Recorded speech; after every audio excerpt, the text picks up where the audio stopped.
Anthony, looks like I need some gas. Apologies make lousy parachutes. Moto pumping.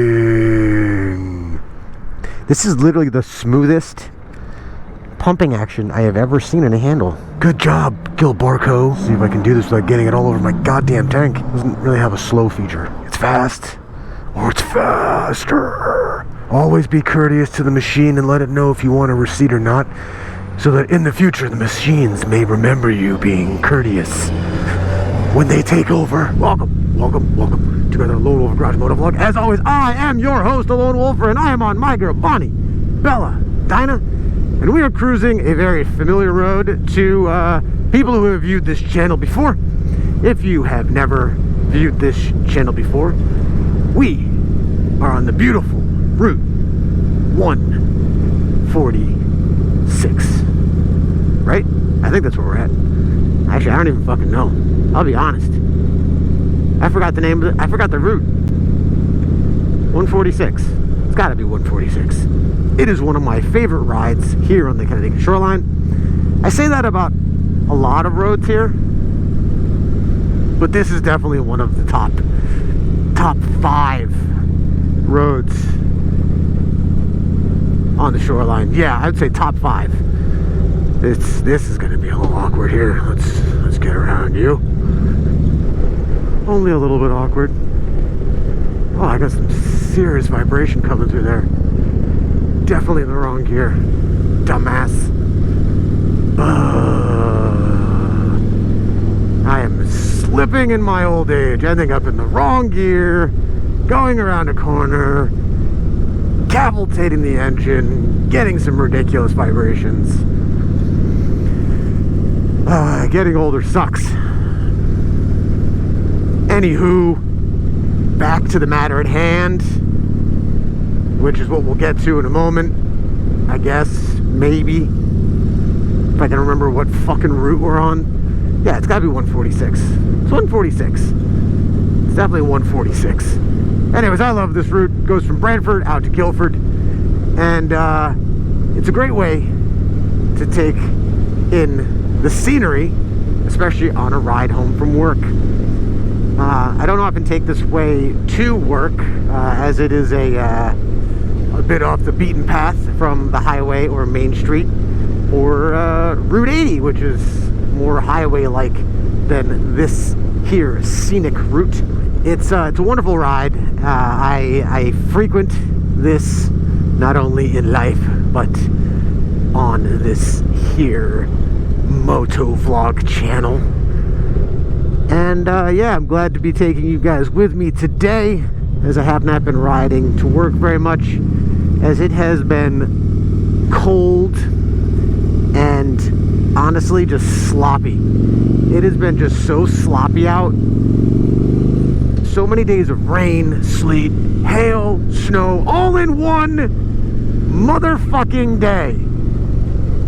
There have been at least a dozen days over the past month where it is snowed, rained, hailed, and sleeted all in the same afternoon. Not just the same day, in the same afternoon. Fucking New England and Mother Nature are pissed. Given the weather, I'm gonna be honest, my hands, these monster hands, these mitts, these meat paws, have been getting rather cold when on the bike. I do have some glove liner type things in right now, but they aren't cutting it. Yeah, my hands are getting very chilled on the way to work. Oh, cows, they're still cute, but they get very chilled on the way to work, so much so that I can't actually use my fingers for the first, like, I don't know, 45 minutes, hour of work, and I have to manipulate a mouse and a keyboard because I'm a graphic designer. I'm a goddamn desk jockey, and I can't really do my job when I'm riding the bike in the morning and my fingers are freezing like that. And I also have a mangled ring finger on my right hand, which I'll take a picture of and show you here. I dislocated it during the wrestling season a couple times, and it was pretty epic, but it is having some long-term problems where it just won't heal. and then I'm constantly using it to ride motorcycles and swing hammers and build shit. So I had a couple thoughts. I was like, all right, maybe I'll look into some heated gloves or grips. But honestly, those are very expensive, and they're kind of limiting when it comes to putting your own grips on there for the heated grips. The gloves, it's just kind of annoying to have to carry gloves that are heated and wear them. They just, I don't know, it just seems like too much to deal with for heated gloves. And the grips, again, are limiting into the personal grips you can have on your bikes. I love these lowbrow custom, fat grips, and I don't want to use anything else. So I was like, what other options do I have? And I did actually find that they make a product that I have not invested in, but I've been doing some research on, that just wraps around the grip and plugs into a USB port. And I have all of those things. I have grips, I have a USB port, and if I just get those things and wrap them around, they heat up. That actually sounds pretty sweet. Again, I have not bought them yet. It does seem a little silly to spend, between 30 and 50 bucks on them when it's about to, just be warm all the time, and I can just not be a wuss about it. But yeah, so I was like, what else could I do? Don't they make a product that like supposed to heat up your fingers or your toesies or other types of things if you need it to? And I'm like, oh yeah, there's this little heat packet things. A really famous company called HOTHANDS. I tried them out, and I remember using them in the past, or trying to use them in the past. This time I actually got the ones that have an adhesive on one side, so you can kind of put them on a place on your body. They're a bit bigger, kind of like your lower back or something like that. And yeah, I was like, this could be an option. This could be something that changes how I ride when it's cold. And that hypothesis was completely wrong. And I remembered why I don't use those hot hand things, because they suck. They don't work. They don't get warm really at all. Maybe they take an edge off, when it's like, I don't know, 55, 60 degrees. But when it's like 35, 39 degrees when you're leaving the house, and you try to use them either in your boots or wrap them around your grip, seeing if they'll help your hand, they didn't do squat. Like, absolutely zilch.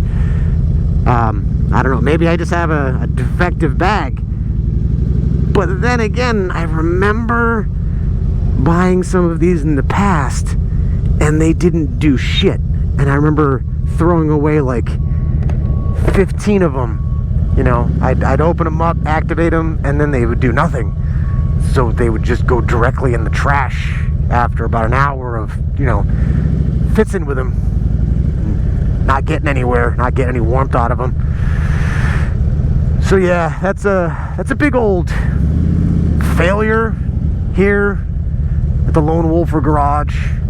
I think I might actually have to, try investing in the USB heat wraps and see if those help remove some of the chill in my fingertips. Or I may just have to bite the bullet and invest in either battery-powered heated gloves or, install heated grips. Those of you who either have heated gloves or heated grips on their bikes, I would love to hear some of the pros and cons, if you have any. I know Hippo drones, you've got those big muff things, and I know you love those. You seem very happy and animated when you talk about them when you're riding with them. They do look a little silly, and I'm not the coolest guy in the world, so I don't really care about that. But is it worth how silly they look? Is it really doing that, that great of a job? Let me know. Anyway, if you like that one, give it a big old thumbs up. If you don't, keep on trucking. And if you haven't subscribed, you should do it. It's free. Rock on.